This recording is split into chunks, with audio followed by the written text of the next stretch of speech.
Time for public comment. Looks like we have mainly administrators here and then our presenters. So seeing none, we'll make a quick change in our agenda order and welcome our presentation from Middlebury Union High School. Okay. Good evening. I'm just going to start by giving a quick overview of what the presentation is about tonight, and then I'm going to make an introduction and then sit down. So as part of the IB and the middle years program of the International Baccalaureate, in the MYP Year 5, which is our 10th grade, all students do a personal project.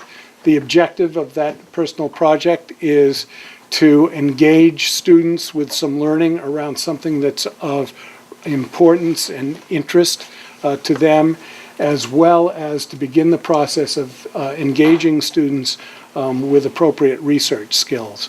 So those are the two main objectives of the personal project. So to talk about the personal project and to introduce all of the players in our presentation tonight, Courtney Cron, who is the middle years program coordinator that goes back and forth between the middle school and the high school, is going to introduce staff and students.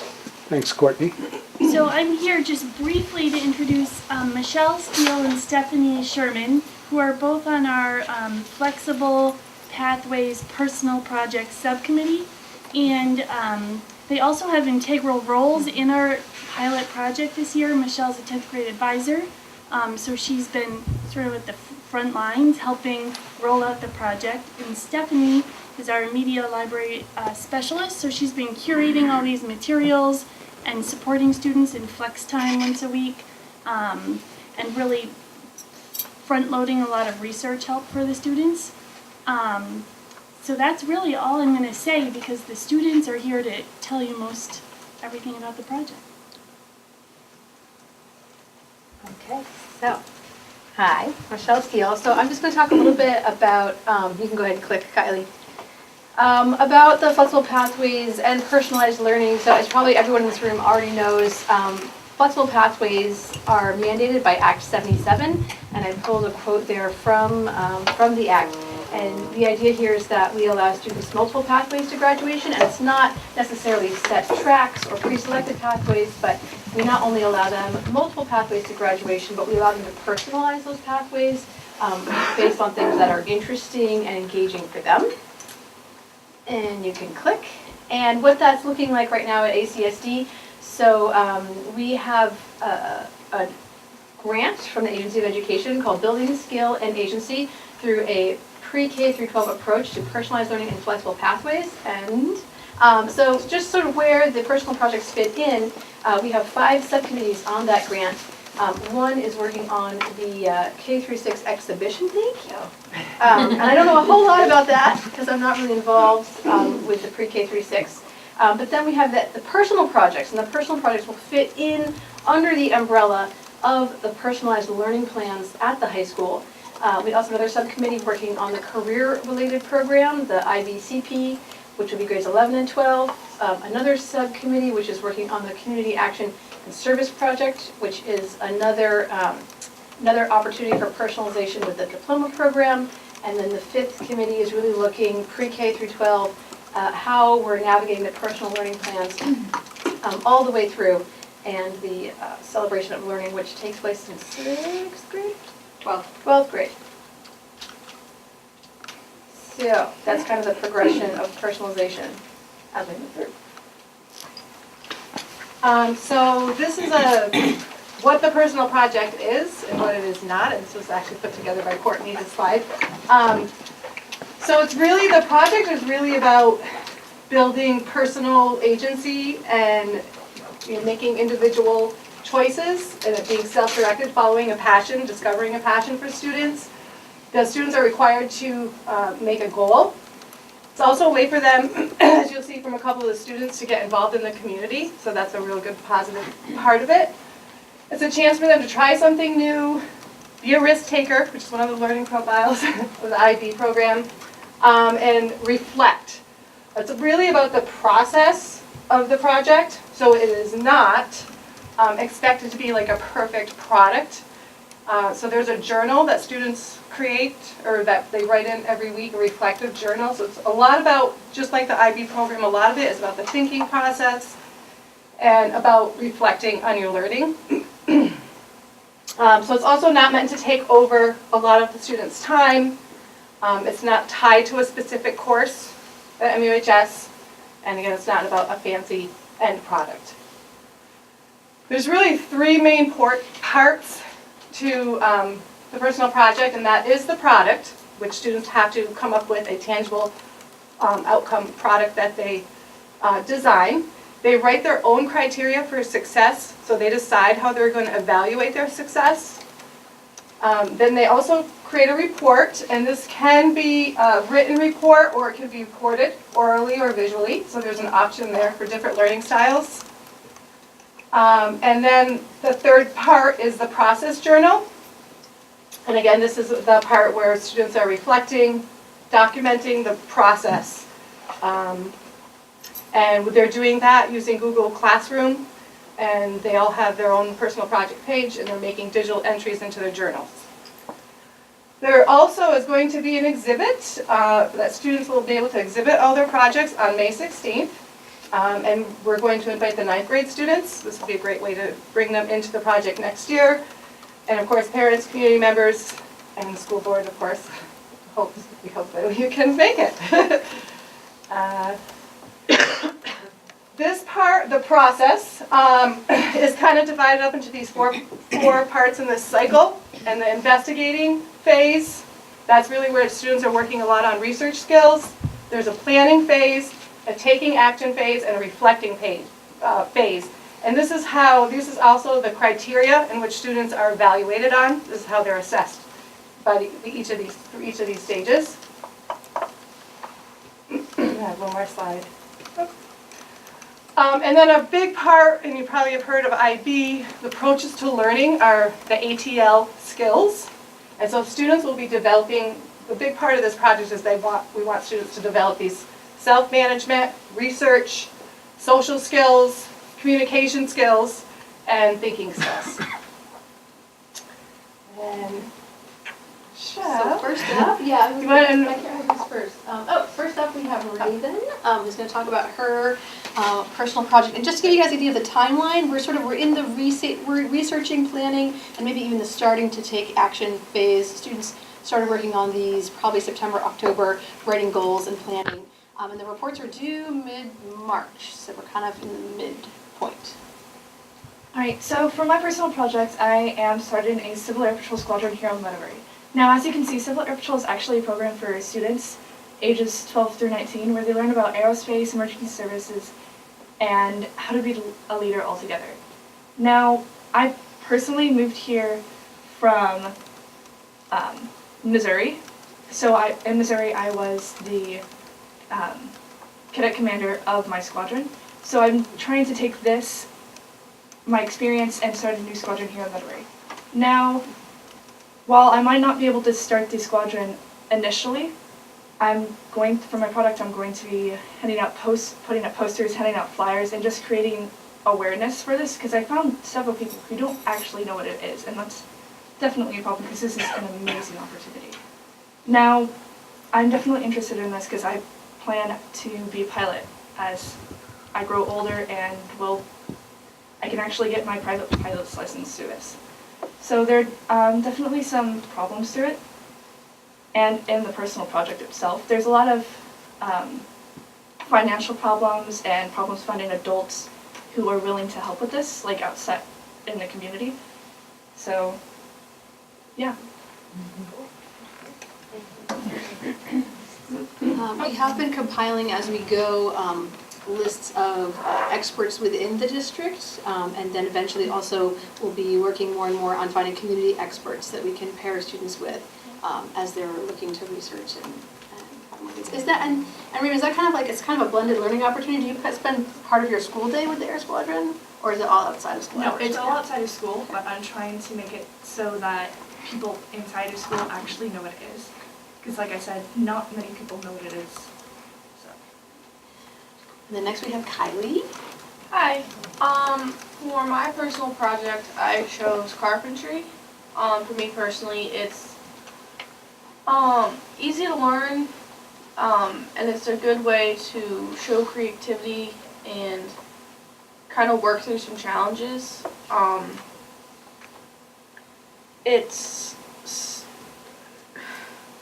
difficult at some points to find materials or a space to do this through school or home, but it's something that's fun and yeah, just fun. Is this something you had experience with before you I've started the project? had personal experience with this before, yeah. There are a lot of upsides to this. I'm only going to say a few because we're short on time. But a lot is you can meet new people through the community that have same interests or that could help you further education in many different areas. It's definitely something cool. It's different from school for me because it's something that you choose what you want to do. And even though you're getting told to do it, you still have the choice of what you can do. And it's just a good learning opportunity. Thank you. And then last up we have Nicholas. You want me to, you got it? There. So for my personal project, I chose providing solutions to low-income housing through geodesic domes. And what that means is that I am essentially going to try and provide a design for cost-effective housing by this structure called a geodesic dome, which is essentially one of the most strong structures that you can build with using the least amount of resources. So that it not only helps our environment, but it also can provide homes to those who don't have homes in our community as well. And the reason I'm interested in this is because I attended this Governor's Institute camp over the summer about architecture, where we built these geodesic domes and we learned all about them and we learned all the advantages about them, which was just great, honestly. And the low-income housing comes from because my mom works at Hope, helping overcome poverty's effects, where I learned more about how much people are not like as well off as the rest of us and how we really can strive to help them. And to me, this is one of the best ways we can by actually providing them with shelter.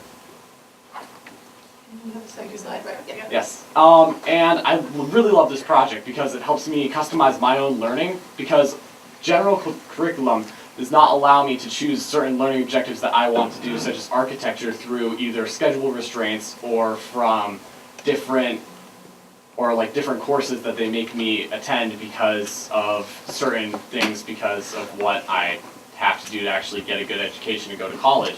So this project can help me get like what I want done for and learn and benefit me for different aspects of my own education that I'm interested in while looking good on resumes if I go in for architecture or other different things.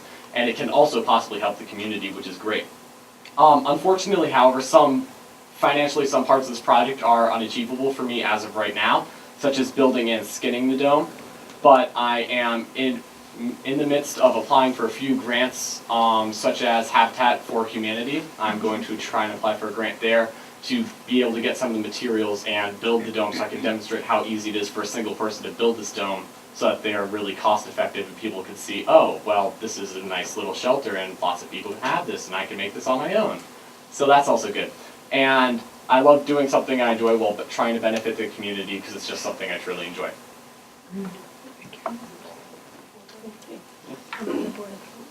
That was great.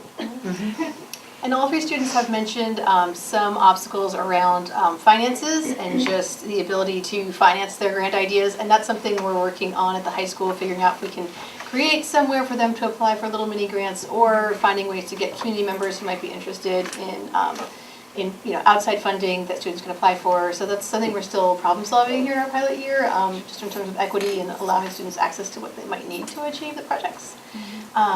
But we want to give time for you to ask ourselves or the students any questions. At this point, are the, I guess, adult mentors on these projects all ACSD staff, or have you been able to reach out into the community? So for this year, so the way it's structured is that all students are doing this during their advisory time. So each 10th grade teacher advisor has a group of probably 8 to 10 students that they're working with. And we're the ones kind of leading through the process. And okay, this week we're working on this week you're writing your goals, this week let's figure out for your timeline and your deadlines and all that. We haven't, I think the issue with community experts has been the background check and all the new laws around getting people fingerprinted. So kind of just sending kids out into the community and pairing them up with people has proven problematic for this year. I think it's something we're looking at for the future. But so far, we have just a database of, ACSD members. Because when I look at the 3 projects, I have 3 people popping into my mind. Like, oh, that'd be so great. That'd be so great. But none of them are ACSD. Yeah, and I think in one case, I know we've worked around, like we've just given the information to the parents and been like, parents, if you want to set this up, you go ahead and do that. But it's not something like we as a school can do given the background check issue. But you feel that you're going to get to that point? I mean, is there a process Good question. There's get- a process now, to get through that for hurdle of background volunteers. check? I mean, part of it's figuring out what the system's design is too. Yeah. A lot of times when students are working directly with a mentor or someone like that, it depends on where the setting is. So I think in the first year, we're kind of figuring out where are the easy connections, where are the tougher ones, and how can we leverage that. But that ultimately is the idea. You mentioned that a number of students are having difficulty finding financing. If you had to just put a rough estimate on it, given all the projects out there that are going on and those that would need financial help, could you maybe give us a dollar figure of what we're looking at here? Is it $10,000? Is it $500,000? Somewhere in that range. I'm really most familiar with the 10 kids I have right now. I'm really overseeing. Courtney, do you have any idea, or looking at the list of projects? I mean, 2 students wrote to me directly, and one of them I think was around $120. The student needed for tools, woodworking tools, and that door is not closed. I think Stephanie's still working on exploring the makerspace at the Hannaford Career Center. The other student had a little bit more lofty of a price tag. I think it was around $500, and we were able to work with a faculty member in the building to sort of scrounge together. It was to rebuild a computer, a gaming computer, scrounge together the parts from various sources to reuse them.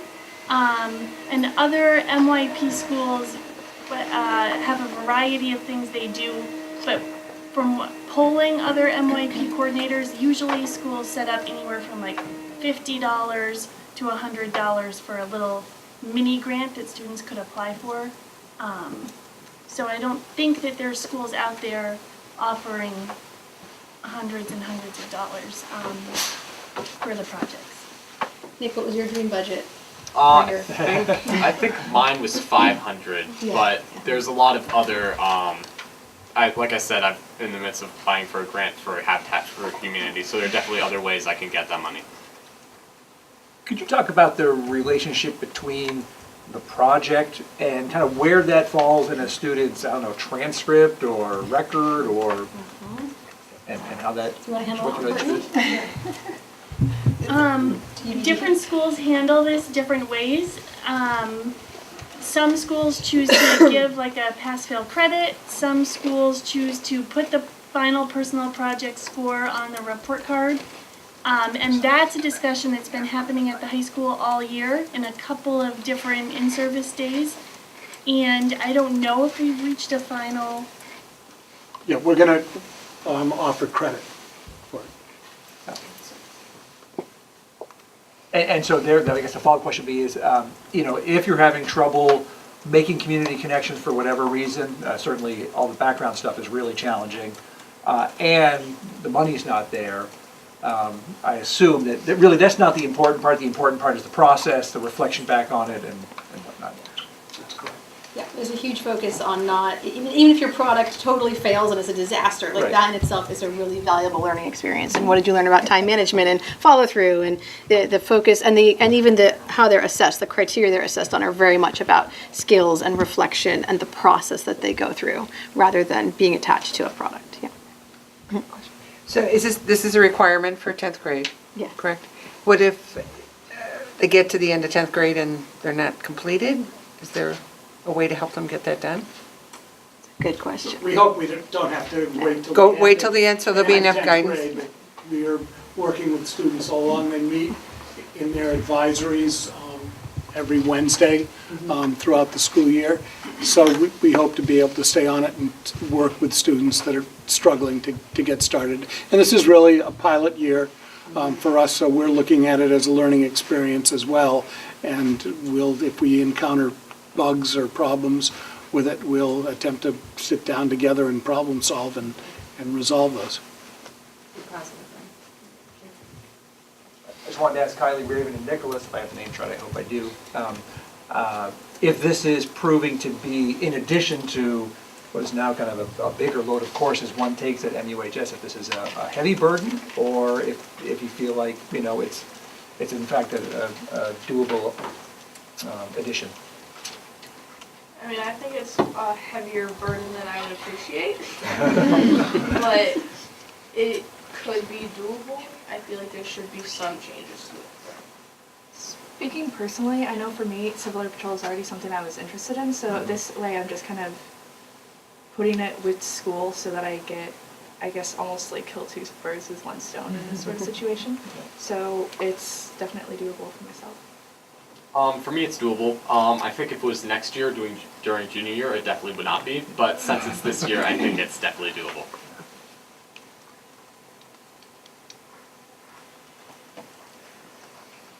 Any other questions? Well, I would just say thank you very much. One, the more we learn about International Baccalaureate is great for us, and this is clearly an important part of it. Although I do wonder if it's an IB rule that we have to spell program with two M's and an E. But also understanding more how schools are addressing personalized learning plans. And so that was really helpful. Thank you. So much. Thank you.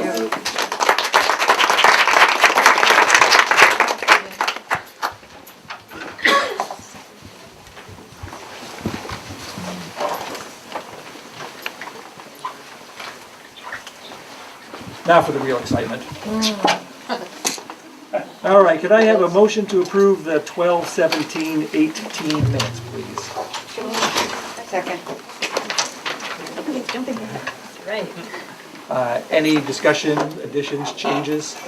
I just had a question. I wasn't following. We were talking about, it was at the end, and we were talking about, the Google dates or the poll for the work session. And then the next sentence says, Steve Wardzik asked that the board send along condolences to the family. And I'm sure there was a family in there that we were talking about, but it just seems a little out of context. Yeah, maybe some paragraph breaks would be nice and some context. Yeah, thank you. So it doesn't all go together. All right, if nothing else, all those in favor of approving the minutes say aye. Aye. Anybody opposed? Anybody abstaining? You've all been very good about showing up at meetings. Excellent. All right, now, without further ado, the bills without skipping them. You get a gold star. Easily the most important part of the I've been meeting. saying, I've been reminding myself the whole time. The good part of these bills is they're not very big, which is crazy, but there were three sets of bills that were read over the holidays. The first one on the 26th of December. Steve and I read those. There was a total of $77,107.50 out of the general fund, and payroll expenses of $15,497.28, and other payroll expenses of $832,515.64 for a total of $925,120.42. Second group were read on the 31st of December.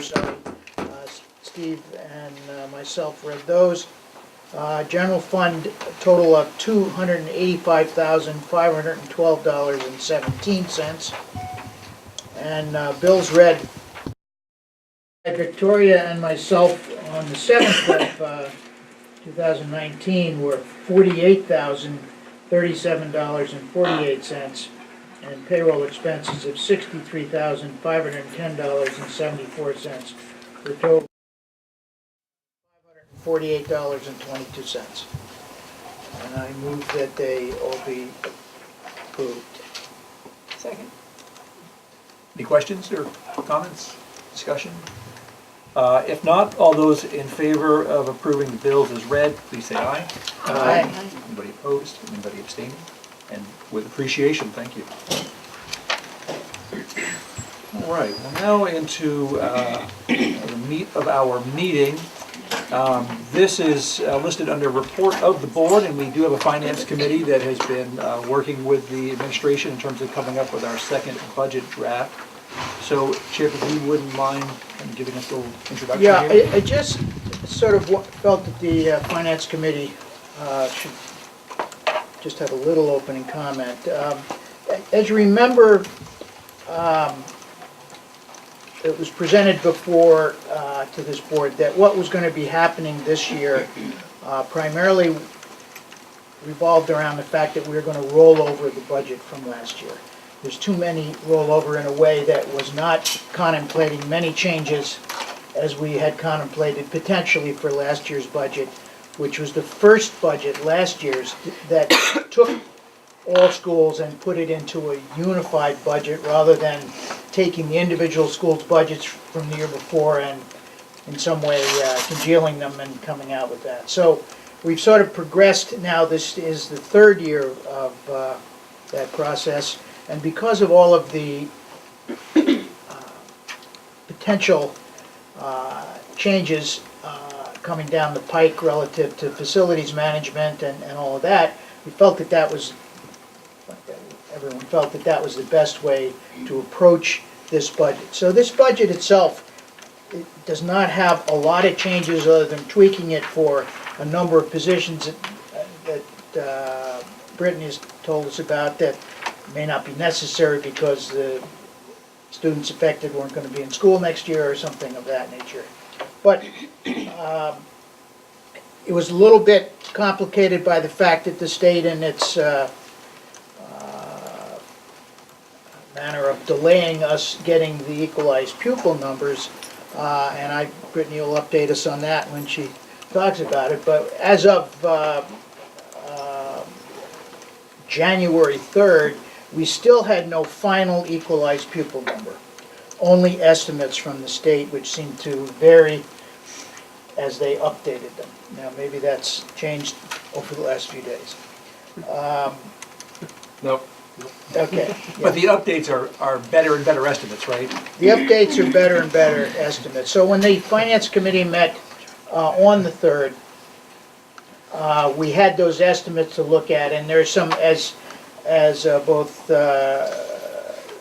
Burrows and Brittany will point out to us, the details and the meat of this, that they'll discuss it in further. I think there's a couple of things that the Finance Committee just had, not questions on, but I think concerns with. Obviously, where do we fall within the threshold?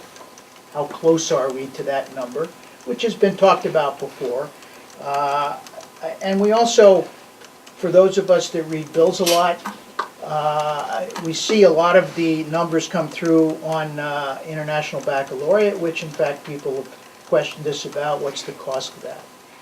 And so we have some numbers on that. Actually, we were given an estimated IB expenses for fiscal year 19 and also some numbers going forward. And that's under the data, the documents that were in the board pack. So I'm not going to go over those, but I think that it's reasonable for you to look at it because it's a lot of what we see, those of us that read the bills, are IB-related travel expenses, conferences, and everything else, which just pops out. Many of those are covered under grants from different sources and are not actually in the budget. So I think for our concerns that way, we were elucidated that, where that was. The other thing that stands out in doing the budgets is that how little we have control. There's only a 30% of this budget that we ask the communities to vote on once we approve it, that we have really any control over. I mean just the total number, not the individual makeup of the budget itself.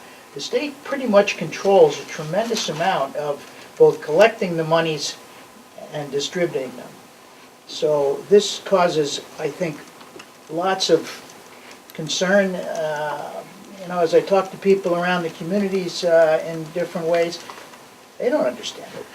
I don't understand it completely. So, I mean, it's a very confusing and difficult political type of way for us to come up with a number that we want the public to vote on and accept, and yet we don't have the ability to sort of defend it in the same way as you would, I think, in sort of the old-time system where you came up with a number and the community raised the money to support that budget. That's sort of an editorial deal, but it is frustrating when you're trying to talk about the money. In any case, I think the Finance Committee felt very comfortable about this. A few questions that we had have been answered, and I guess turn it over to Peter and go from there. Thank you very much, Chip. Good. Move over here. So Chip talked a bit about a couple of things that I am going to share relative to the budget. As he mentioned, we came into this budget really trying to maintain our current level of services. And we knew, based on the work that we did last year, which, as you recall, was a pretty significant year, we knew, we thought we were going to have a lower equalized pupil number. We were under the Governor Scott threat of significant action. We didn't know what that was going to be. So we went into our last budget with the intention of being level funded. And we developed our budget from that vantage point. Those changes that we made last year allowed us to be in this kind of disco setting tonight. To be in a place where we could absorb some of the loss of equalized people that we predicted, and which thus far, this is not our final number, but the number is around 36 equalized pupils that we've gone down from last year. So before we plugged in equalized pupil, we were at about 1.9%, and now plugging in equalized pupil, our budget to budget or local ed spending increase is about 3.9%. When we look at the tax rate, and Brittany's going to go through and talk about tax rate, we look actually pretty good budget to budget. So we look even better, I think, than the 3.9% when you look at the actual tax rate and the impact on taxpayers.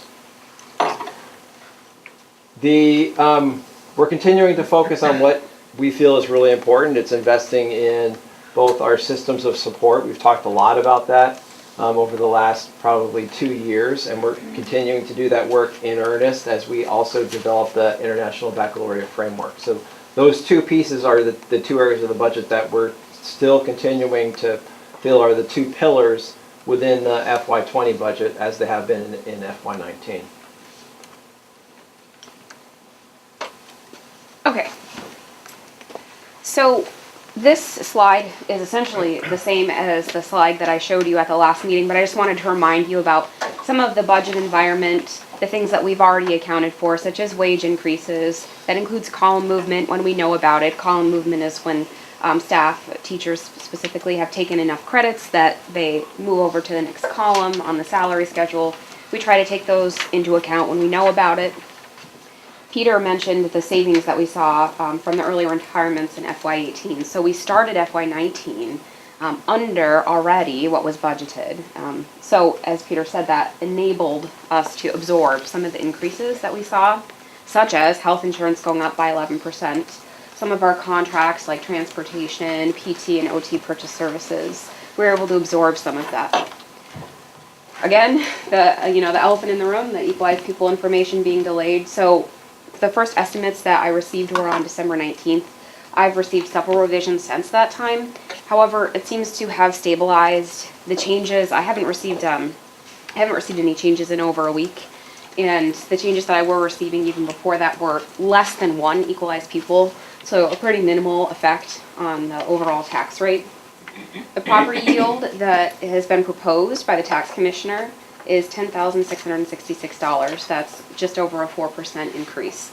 That number will be set by the legislature in like May or June, but that is what's proposed at this time, so that's the only number that we have to go with. And when we get into the funding formula a little bit, you'll see that that helps us in the overall tax rate. CLA changes, we did get CLAs, I think on December 24th, I think. So we have CLAs for all towns except Middlebury. Middlebury is undergoing a reappraisal, and that reappraisal process won't be completed until April of 2019, and that will affect the CLA. So for all intents and purposes, we are using the ACSD district tax rate when we project Middlebury's tax rate. In an ideal world, when the reappraisal is complete, the CLA will be 100%, which means that the ACSD tax rate would be exactly the same as the Middlebury tax rate. Yeah. Right now, the CLA is in the low 80s. And then the incentive rate, we know that we got as a result of unification is decreasing from 8 cents to 6 cents. The summary of changes from draft 1, this was in the memo. So essentially just making some adjustments based on, particularly in the special education area, based on what we know about students, what we know about staff, and what we think our needs will be for next year. And then adjusting the corresponding revenues, because as we talked about, essentially every dollar of special ed is reimbursed around 50%, in some cases even more. So every change that we make to special education, we also have to adjust our revenues. So some of the changes that we made were a nurse that was specifically for special education. We don't anticipate that we'll need that for FY20 due to student changes. One paraeducator vacancy was reduced, so it's not a RIF of an existing staff, but it's a vacancy that we don't anticipate will be needed. There was a behavior interventionist that was a one-year position that was being used to cover the psychologist vacancy that we discussed. We have 2 psychologist vacancies, and those positions are hard to fill, so anticipating filling that next year, we won't need that position. And then making some shifts between special education and regular education based on time studies.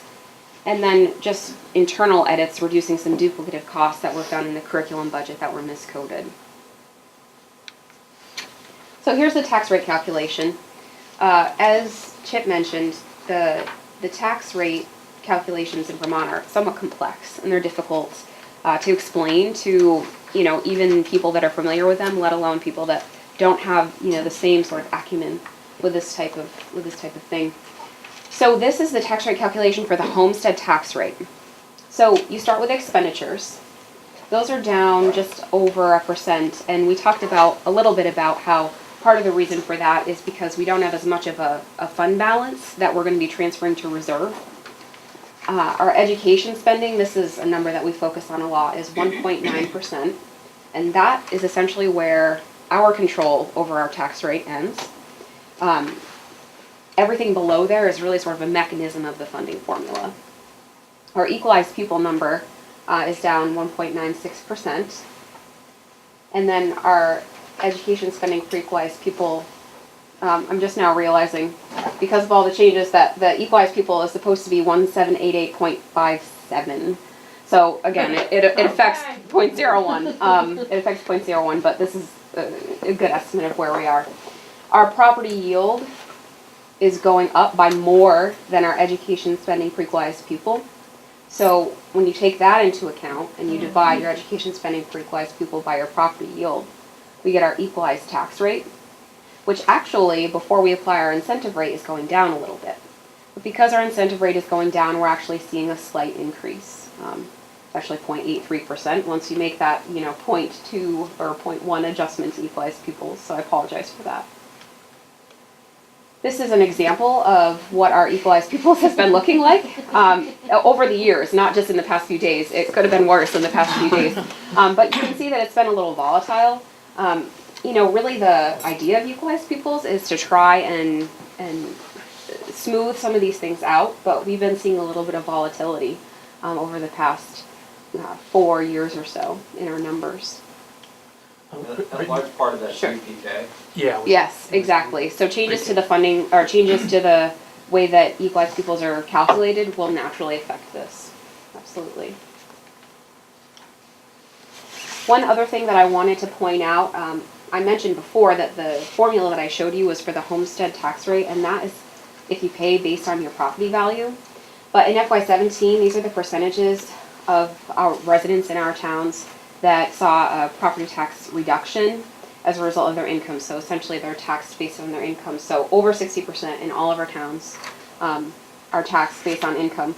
Now, what we do with our budget still affects that, so it doesn't absolve us of responsibility, certainly, but it's just something to be aware of, that there are a lot of nuances in the funding formula that can really change how individuals are affected. So these are our estimated town tax rates. Once you apply the CLA, which again is something that we have no control over, it ranges from a slight decrease in Ripton, like less than a cent from FY19, to about a 9-cent increase in Cornwall. And that is solely, an effect of the CLA. It's dependent upon that.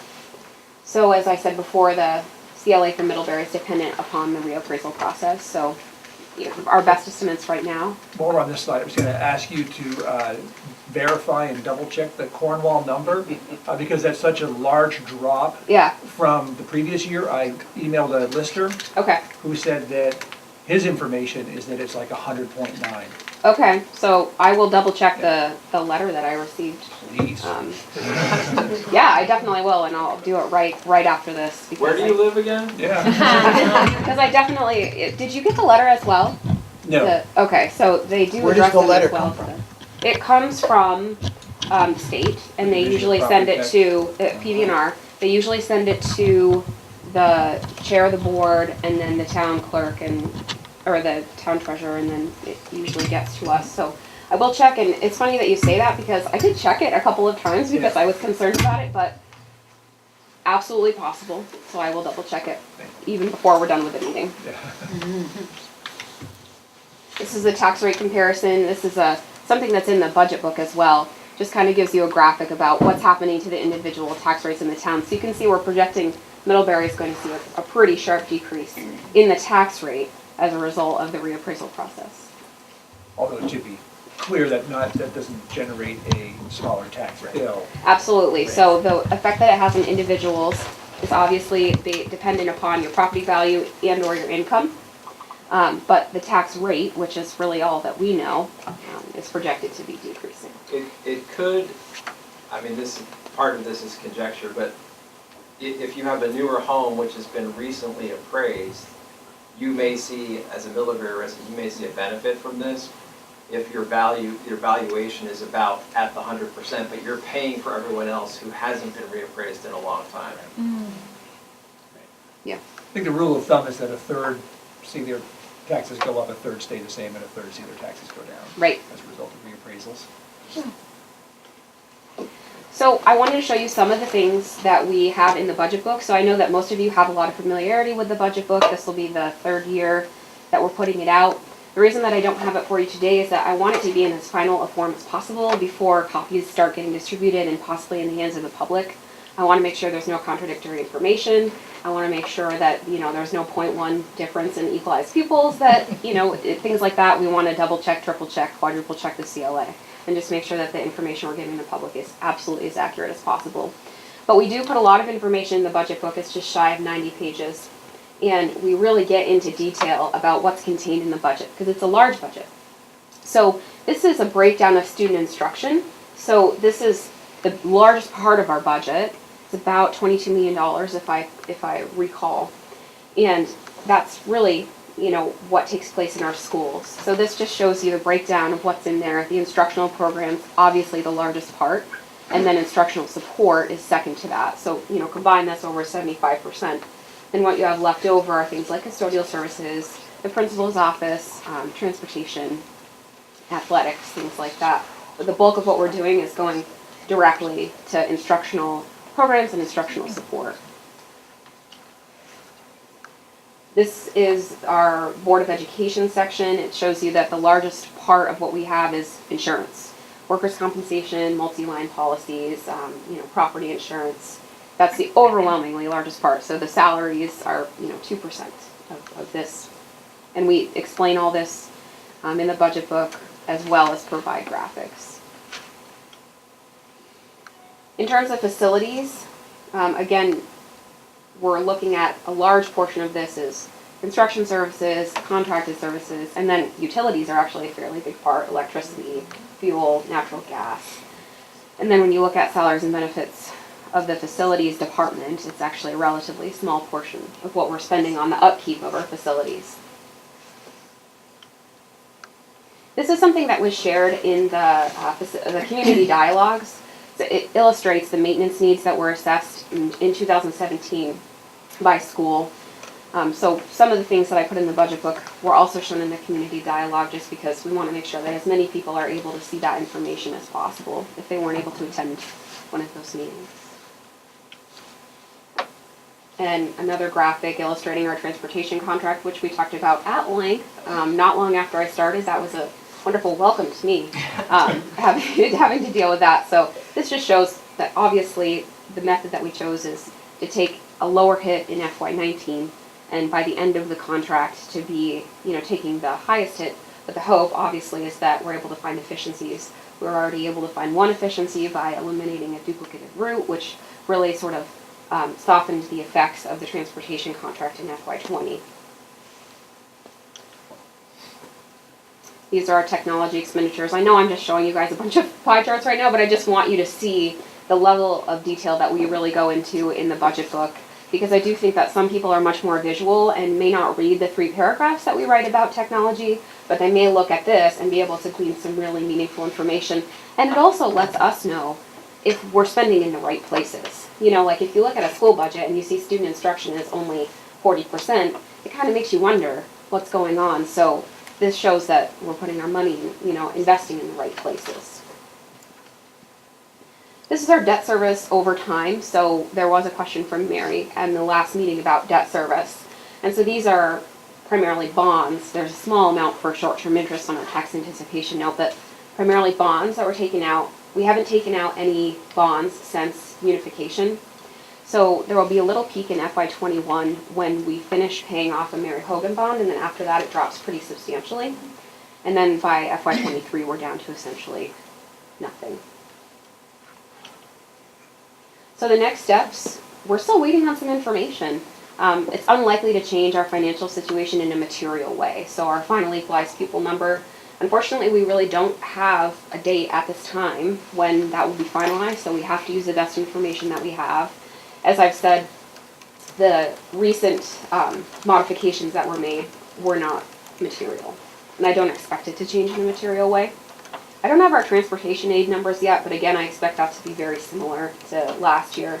And we don't have our allowable tuition numbers, which really doesn't affect the budget overall, but it does affect the announced tuition that we might set. So again, we have to use our, our best judgment in that sense. So we'll finalize the budget book for distribution, and then the warning, so long as there aren't any, glaring issues with the budget that the board wants us to adjust. We'll be hoping to sign the warning at some point in the near future. We'll be running into our 30 to 40 day window. 30 to 40 day window for posting. I think that is it. Do you want to talk about the audited fund balance? Yes. So I received our audited fund, talk about last minute, I received our audited fund balance, the first draft of that, at 4:45 today. And so the number that I think I showed you was 124,201. Does that? Yeah. Okay. It was $400 less than that. So it doesn't have any effect on the bottom line of the budget because it's an in and an out. But just so you're aware, it's $400 different. And I would recommend that you put that in the capital reserve fund. As we've talked about, our education reserve fund has just over $800,000 in it. Our healthcare reserve fund has about $200,000. We have not had to use that at all. And our capital reserve fund is likely going to be close to depleted by the end of the year, given a lot of deferred maintenance that we had, that we dealt with this year. There were a lot of projects done. So I'm anticipating that, we'll probably have $150,000 left at the end of this year. So I'm proposing and recommending that the board move that fund balance into reserves to try to build that up for anything that the facilities master plan may recommend that the board chooses to do. Are there questions?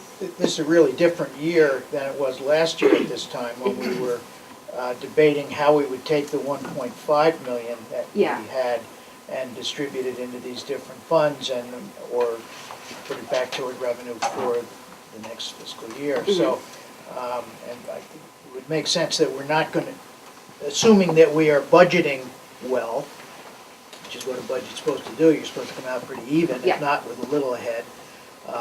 But, you know, I think that would say that, yes, it was budgeted well.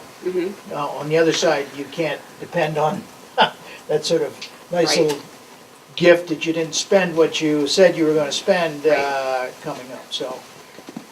Oh my goodness. That was nearly catastrophic. All on videotape. Yeah, all on video, right. You're right, Chip, and that's the reason that I don't recommend using that as cash to open, if you will, or use of reserve funds to sort of buy down your tax rate, because you can't depend on that every year. So if you'd used $1.5 million last year to buy down your tax rate, we would be in having a much different conversation right now. So that's why I recommend that it go to reserve funds. And again, it's a much smaller amount than last year, but it's not exactly a surprise. We knew that in unifying and really taking a hard look at the budgets, the individual school budgets, and then the budget as a whole, that we're going to be running things a lot tighter. So it's not a surprise that it's lower than in past years. Yes, Steve. No, I think she was first. Go ahead, Jen. Okay. So I love putting it into the capital reserve fund. I'm just still concerned, will that be enough? If we had 823,000 last year and we're gonna basically use all that. Right, so, you wanna talk about it, or? Yeah, I mean, I think our need far outstrips anything we can put into the budget. Yeah. So our goal was to take care of any significant maintenance needs, not grand ones, but significant ones in the $100,000, $200,000 range that come up. If something can wait, we're going to wait as we finish the master plan and figure out where we're headed from there. Okay. So that's kind of our thinking right now. We know, and when you look at the debt service, we know that we're going to have to bond at some point. There's a bond in our future. And, you know, looking at it strategically, when you look at where it drops off in 21, often that's the places that you want to pinpoint to carry that either flat or modulate it slightly. I will forward you all the CLAs, but that is the letter that I received, that's 9576. Right now, it's just over 100. Yeah. But I will forward you all the letters because they do, this one only went to the town clerk in Cornwall, but often they're also forwarded to the chair of the board, so Careful. just so you can have those. I will try not to shred those. That is a strange change from one year to Yes, the next, and isn't it? Brittany, I forwarded you the letter I got from the lister saying we were told Oh, you it's did? going to Okay. remain the same. But that was just an email, nothing official. Okay. Yeah. So definitely something that I'll look into Please, further. yeah. Absolutely, because that definitely has it's a pretty sharp decline for Cornwall. Steve, did you have a? And it was the same thing, how we're gonna go from $1 million Right. capital expenditure to a zero capital expenditure in 1 year. Well, we also have ed reserve, so if something came up, Educational, yeah, we especially. could also use those funds too. And there is a Contingency. contingency built into the budget, it's about 1%, as well as the facilities budget, you know, carries a certain amount, I think about $250,000 for routine repair and maintenance. Right. Chip? At the Finance Committee meeting, we also talked about the healthcare reserve that we had put in last year that has 200,000, I think. That relates to the uncertainty of the changeover to HRA. Yeah, HRA and how much that would be tapped, because we had no real good way to estimate it. So we estimated, and that we certainly, I don't think, have used that. And the question then, especially if over the next year, there will be changes in the way the healthcare system is negotiated by the state, for all school employees. Whether we even need that and whether that would be something that we should roll in and what we needed to do if we decided to do that. So. And our plan, based on the warning, we're able to disperse those funds. Yes. The board is able to, so Yes. I think our plan would be to first run it through the finance committee, then bring a motion to the board to disperse those funds. To Disperse another- into one of the other funds. Yeah. Can you remind me, we're saying we haven't tapped into them yet, but was that like as of January 1st, that was the cycle for it, or do we have until June 30th to use those, for people to tap into those funds? So our reserve is there's no time period in which we have to use reserves. Right. But I mean, like for the folks to claim an expense, Okay. what's the time frame that we were anticipating that might need to be used? So it gets a little tricky. So the health insurance runs January to December, even though our fiscal year runs July to June. Okay. So, potentially somebody could spend all their money in January, for example. However, there's nothing to say that we couldn't use Ed Reserve for that, which is why. You had said that. Okay. Yeah, which is why we're proposing, merging them together because, the healthcare reserve seems to have a really specific purpose. The Ed Reserve is a little more broad.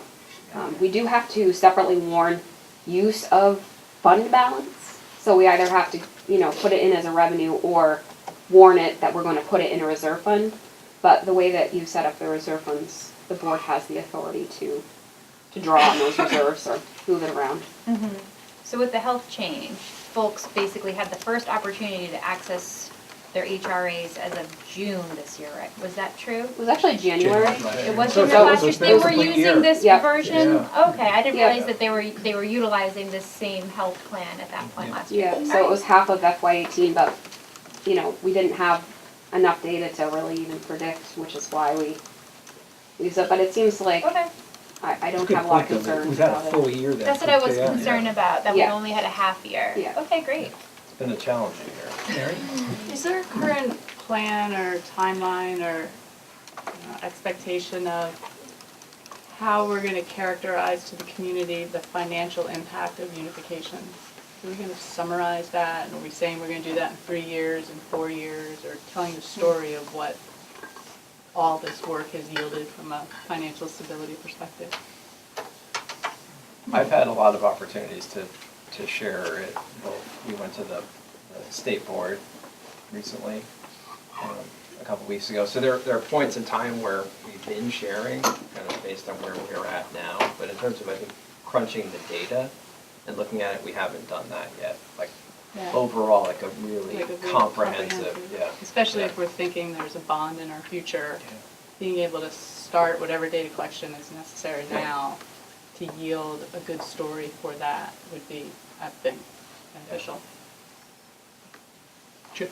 I would agree with that because I think community members who, again, ask the question supportive of unification, but the question comes up, will we save money? Now, that's all a relative concept, obviously, but it's exactly what you're saying. So, I'm not sure that people think we're going to be cutting education costs by 25% because we've now unified and we're doing something that's going to have that happen. However, with decreasing enrollments and unification happening at the same time, it's really important, I think, to try to Even if it's just put a that. sustainability story, like we've been able to Right. sustain the same services and the same quality of services, even though we've seen decline in enrollment over this period, other for which absent of unification, that would not be the case.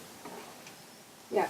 And That would be an awesome. yeah, and I think that our budget this year speaks to that partially. So obviously, a $31 million or $38 million budget can absorb a lot more than a $1 million budget, and that's sometimes hard to quantify really, aside from anecdotally.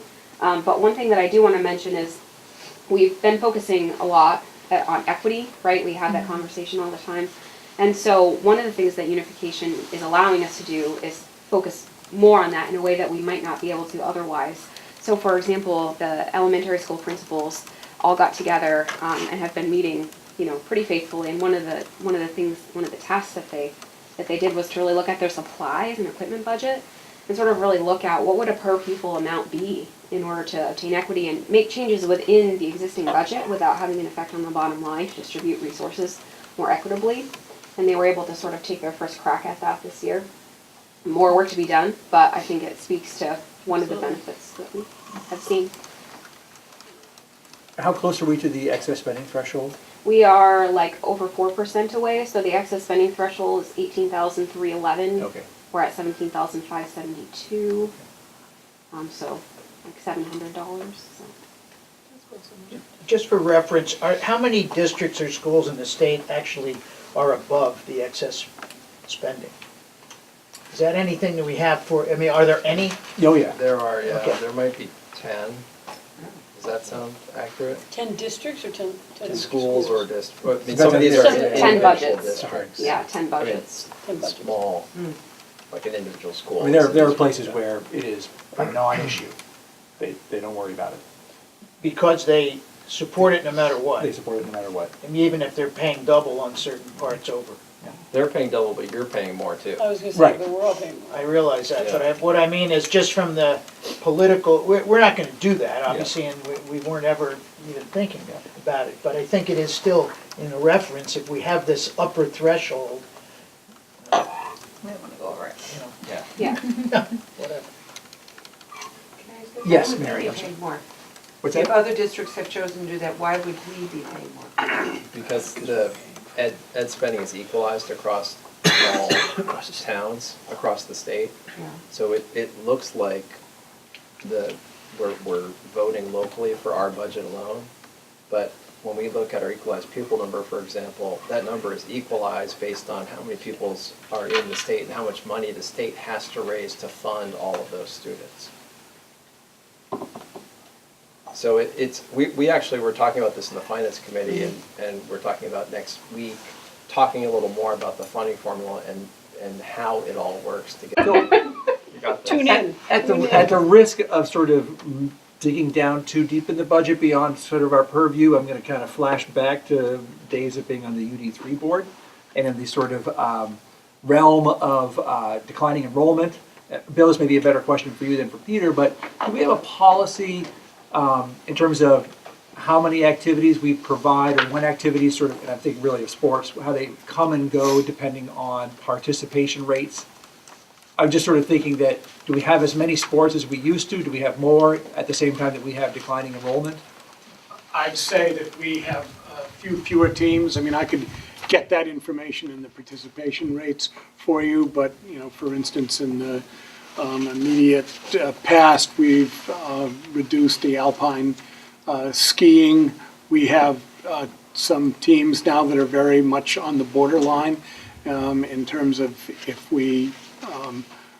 if there's more reduction in terms of participation, we would not run those particular activities. So But basically, we're, in terms of the actual number of teams, because you look at varsity and JV and ninth grade teams, we've reduced the number over the last few years because we have a hard time just managing a varsity and a sub-varsity team. Yeah, and so we're budgeting for sort of a same number of teams, but that number may actually be reduced depending on level. Possible. And is there a sort of a hard policy that says if there's 4 or fewer, no? No.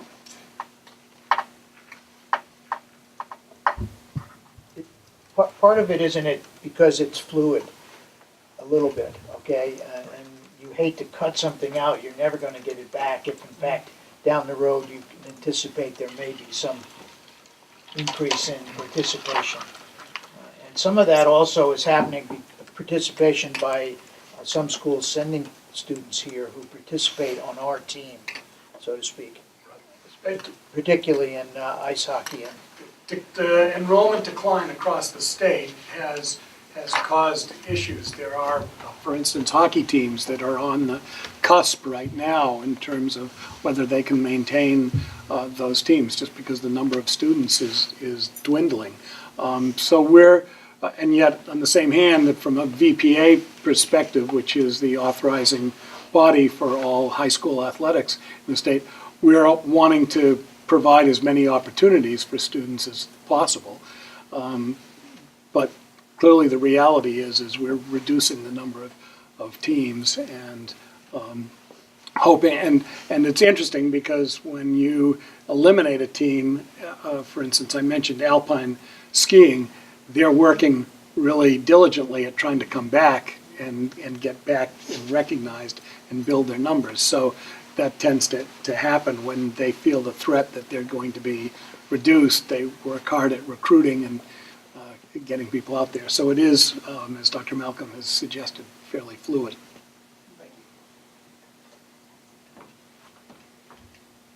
Any further budget questions before we move on?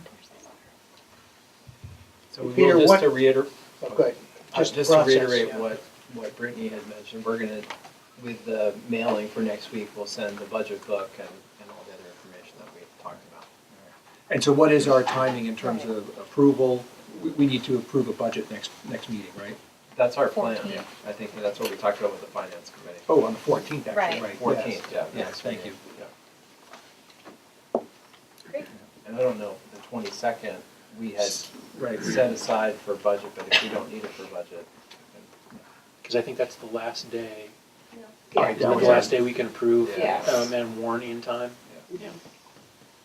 A comment relative to this year, since we're rolling over and we don't have didn't have some of these numbers, this was probably a better year for that to have happened because we weren't, especially if we were really close to threshold or something that way. I'm sure some districts are sweating it big time because that one pupil or two pupils may make a difference as whether they're over or not. And so,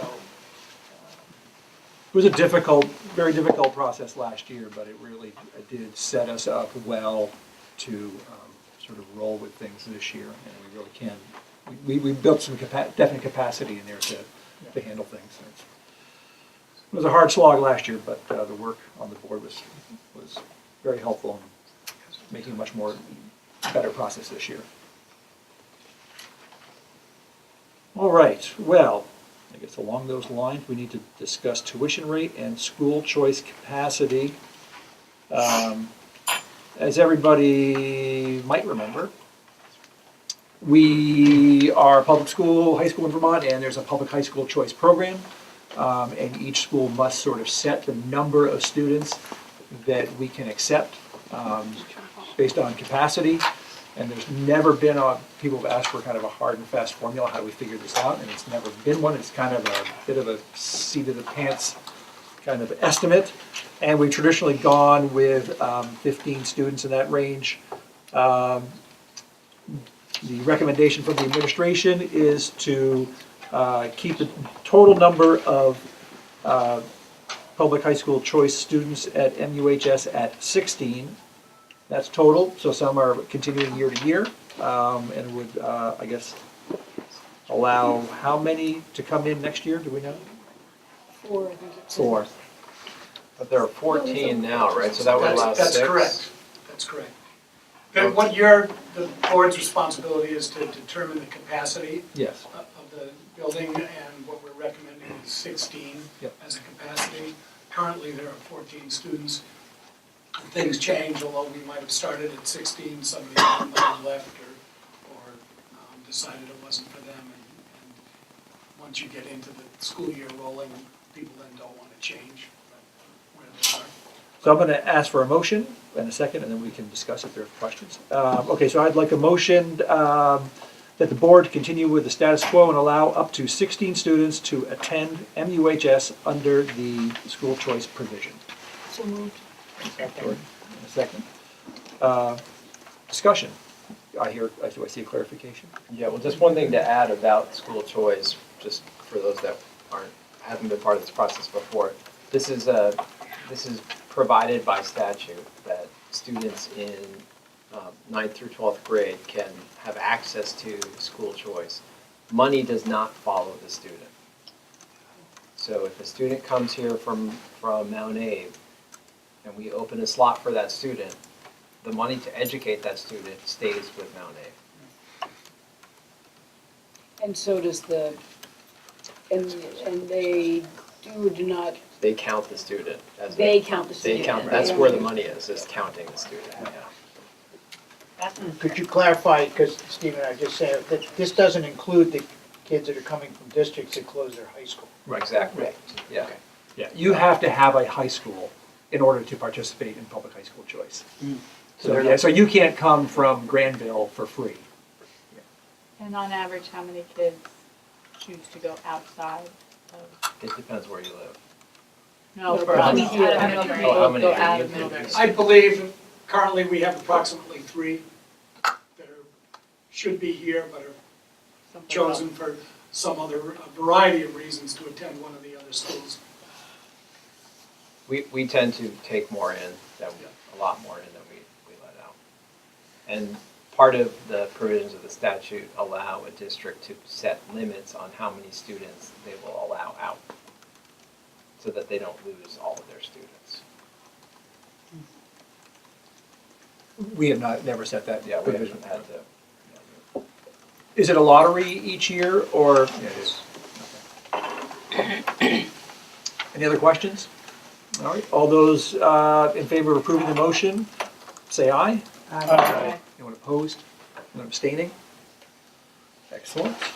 And now, announced tuition rate. We received a memo from Brittany calculating what our tuition rates would be for elementary and secondary school students. I would like a motion to set the FY20 ACSD tuition rate at $16,343 for elementary, K-6, and $17,620 for secondary students. So moved. Steve moves. Second. Second from Lorraine. And any questions on setting the tuition rate?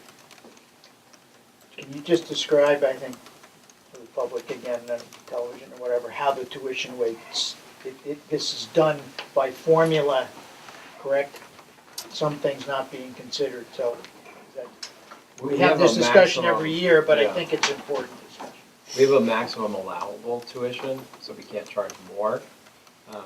If we charge less, we can bill back the districts that are sending students, so Rochester, Hancock, Granville. If, for example, one year our tuition rate we set at 15,000 and the maximum allowable turned out to be 17, we were able to bill back later on.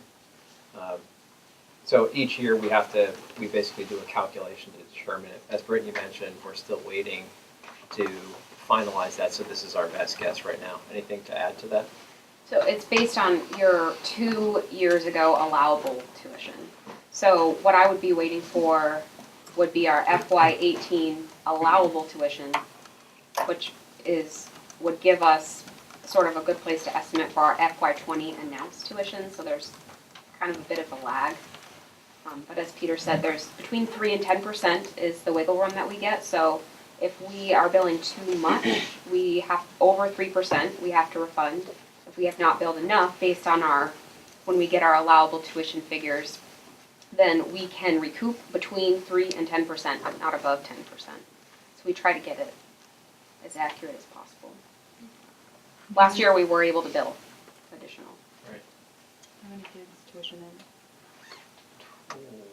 Gosh, we have, I I think think- 8 or 9 at Ripton, and is it in the 20s?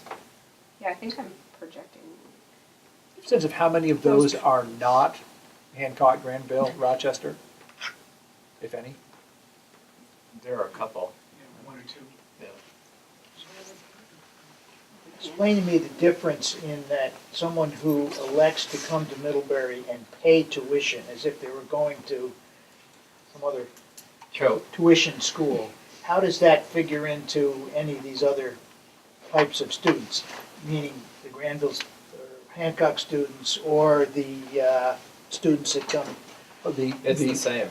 The Hancock, Granville, Rochester students all essentially get a voucher, and they can go to any public school that they like, or take the average high school tuition in Vermont and use that money to go to a private school. Right. So it's really We treat it's them the same way, though. just revenue. We don't have, there are some districts that have, the board sets a sole relationship with another district. So we could say, I think Goshen did this for a while, right?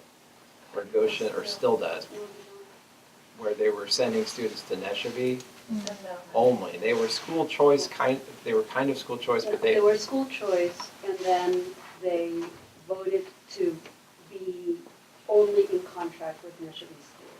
So all of Goshen's children elementary children can attend Neshabie, or right, but they don't have our a choice tuition to anymore. Neshabie only. Yeah.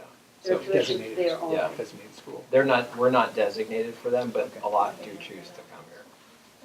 No, they've never had. And the bus helps too.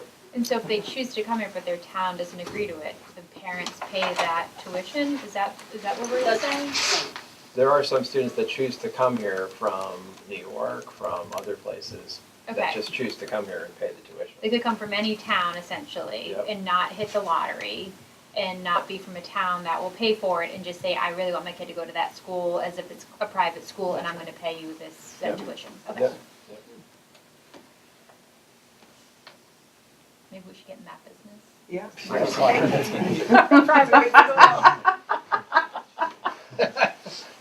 Well, some schools in Vermont have looked at, importing international students and setting up dormitories in order to boost up their enrollment, but rural schools throughout the country have been looking at that, and so private schools, and there's a lot of competition. I don't know if we have that in our facilities master plan. Anyway, we have a motion on the table that we need to work on here. So all those in favor of the motion setting the tuition rates, please say aye. Aye. Anybody opposed? Anybody abstaining? We have set the tuition rates. Thank you. All right, this is at the point where any other business to come before the board before we meet in 1 week? I have a couple of things.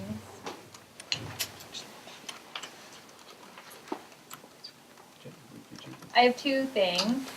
One is the boring thing about trying to set our date for our facilities master plan work session. So we had that Google form Did we? shared Yeah, it was supposed by to be done Sharon. by It was today. through Board Oh. Pack. Okay, just But the I- board pack. But I don't know how to get the information out. So I she, didn't see where to put the information. okay, and so some of us weren't able to do that. You just had a, It's on Yeah. forms. It's on. it was Oh, I on thought it form, was so It's when on you went Board into Board Pack It's in not on in the form. library, you just clicked on the circle. Through the and you had to library. click two circles. So I'm just wondering, like, Work session. I don't know how to get that information out anyway, so if you did put it in, I don't know how to sort of get a summary of. Sharon's the only one that can do that. Well, she wrote to me saying, can you settle this tonight? And I'm like, how do I get it out? And I think she'd already been gone, so Sherry left the office at that point. What do you want to get, what We out? want to know the tally that What- Sharon got what- from the. Right. Don't do it yet, 'cause I- We only have 4 or 5 people that have finished it. Yeah, so Right. does So should we everybody, just talk about those 3 dates, I guess, is that the question? well, let's put that, does everybody understand how to resolve, how to vote? I don't think Well, I've seen don't, it. don't Well, set any, I I just don't know the saw date. it 2 seconds ago. Okay. So just hold on, don't leave it. So it's in Board Pack, it's in your library, and you'll see there's basically 2 things in your library, one of them is work sessions. The dates are January 26th, February 2nd, February 9th. Yeah, I already did yours, but. So should we And just we want like to pick raise hands? 2 of 3. Yeah, 2 or 3. Don't worry about So it, we don't need to there. submit I it. We- said, which were you available for? It did, but, oh shoot, wait, I need to see those. Is the If you just go back to 22nd, the lunch, you'll be able 2nd, to- 9th? Yeah, I can't see them in my library anymore because I submitted it. Oh, okay, awesome. So should we just raise hands for like each of the dates and see who can come and we'll just figure it Might out? be Are these easier. all Saturdays? That might be Yes, they Oh, are. they are all Saturdays? They're all Saturdays. They're all Sunday. Saturdays, 3 in a row. Saturday. 8:30 in the morning. So are you asking Jen for us to do a quick poll? We're supposed to come to an agreement on that tonight, but if that's not possible, maybe we just put it off till next week. Are We're all people here, com- let's do it. Are people comfortable doing that? Let's do it. All right. Okay. All those in favor of, so, Peter, this question for you and Jen. Would you like to do 2 successive weeks? Does that matter to you? Doesn't matter. Okay, To me, does it matter to you? okay. Yeah. All right, well, we'll see how the votes went. Yes, You Peter. said 9? 8:30 to noon. 8:30. And did we already determine that an evening, we're not even contemplating an evening? That's correct. That was, yeah, that was, I'm not sure how we came to that decision, but I guess we did. I think that was an executive decision. If, I guess if none of these work, we'll go back to the drawing board. How does that sound? So, you definition we can do? Yes. All right, so, you want, or just can, or in favor of, or just Well, can? how about can? Can. How many can do January 26th? Raise your hand. Okay, so all but 3, I'll say. Are you writing down? I'm in my head just said all but 3. We can't make, let me just get a tally of who's. Okay. Peg's not here. There was no Victoria, Mary, or Davina on that one. And Peggy's not here. So Peg is abstaining. Okay. All right. All those who can do February 2nd, raise your hand. I can do it till 10:30. Okay. Good. Since everybody can except me, I'm just concerned it's Feb graduation and I don't know who can watch my kids that day. The other days I figured I could just send them up to the ski area. So that's my only concern on that day. Throwing it out there. My husband will not. Bring them along. Yeah, they can come with us because my husband will be worse with them that day. They can terrorize the graduates. Right. And finally, how many can do February 9th? Oh. Just not one. And if it, I mean, I can try to move that, but if I, Suzanne, I will can you try to know? make that work. Huh? I don't know. Suzanne Oh, couldn't okay. either. Can we do that one again? February 9th, if you can do it? So Mary changed her vote. Okay. Just making it work. Pressure. No, a little pressure. Okay. Darn. All right, maybe I'll hire a babysitter that morning if I have to. My wild kids. Well, Jen, that morning I'm kind of in the same boat because I have to go see one that skis down the mountain. So whatever time that is, I leave early enough to ski. You should be able to be up there. I mean, you can probably leave a little so late. productive that usually I'm not gonna go.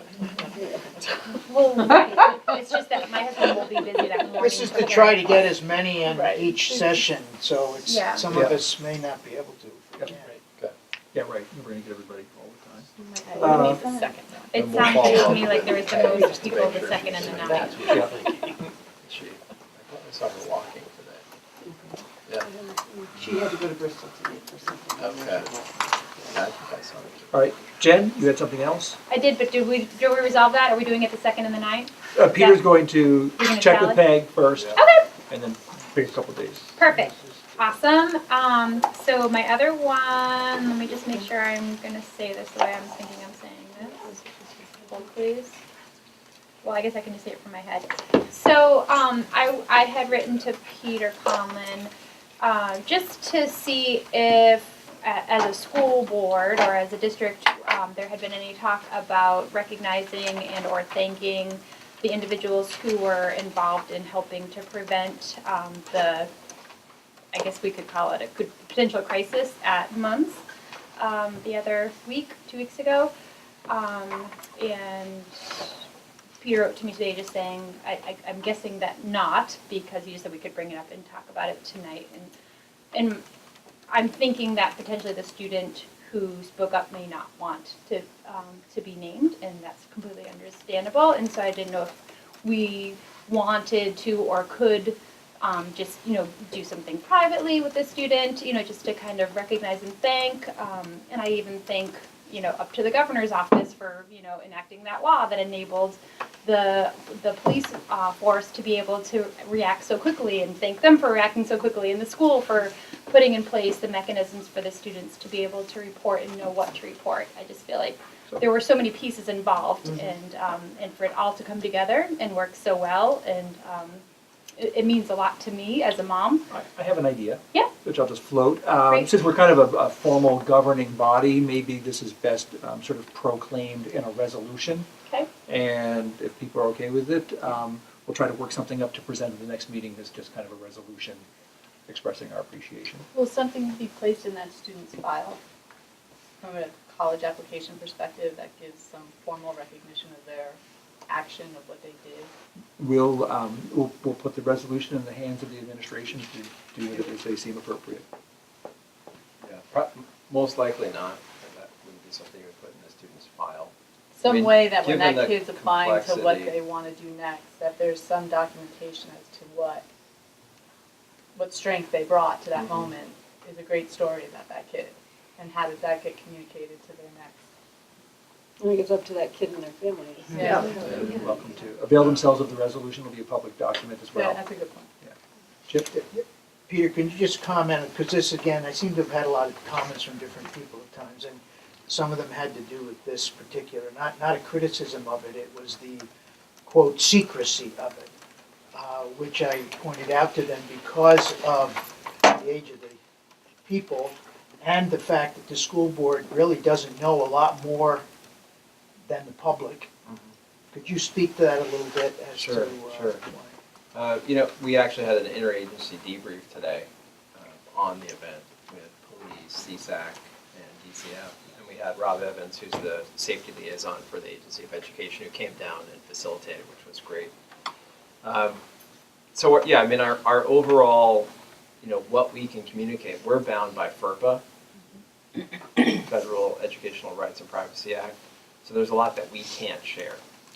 I'm not criticizing it, I just. Yeah, no, I'm just letting you express know, it. so that's one of the lenses that we look at these kinds of situations with, first and foremost. In terms of specifics about individual students and things like that, given the size of our school district and the size of moms and how everybody knows everyone, it's really challenging for us to support all students if we're sharing too much detail that I think sometimes people want really fine detail. We provide enough information to make sure that people understand the context, to make sure that they understand that we're taking things seriously, that we're reacting. And the message I sent on Monday, you know, outlining kind of something has happened. There's a threat of school violence, I think I said in the letter, and went on to say we've taken action, we've removed students from the school. We're working to piece together what's happening with the police further, but we feel confident that things are stabilized, etc. And part of what happened after that was lots of information then got out that we didn't mediate and didn't come from us, and then we had to react to that. And that was part of the challenge of that situation, because we had a joint press release with police that we were working on, and we weren't able to mediate the flow of information coming out on Tuesday. And so that was part of what happened. In terms of the board, you are in a quasi-judicial role. So one thing that I have to be aware of anytime an event happens, I have to look ahead and think, there's a potential for, if there's some kind of student discipline, that student discipline could come to you, and you have to act in that quasi-judicial role. So I can't share information with you that would compromise your role to act on an expulsion, for example.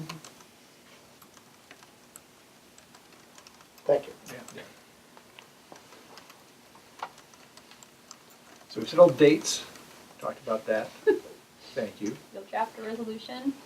Yes, Awesome. with the help of the administration. Great. And I didn't check my email right before the meeting, but I did check it while I was here. And Peter had just sent out a notice that our very long time principal at Weybridge Elementary School, Christina Johnson, has announced that she will retire at the end of the year after how many years? This is my 26th. 26 year. Yeah, well, thank you and congratulations. And we look forward to the rest of the year hearing from you and about Weybridge. Great, thank you.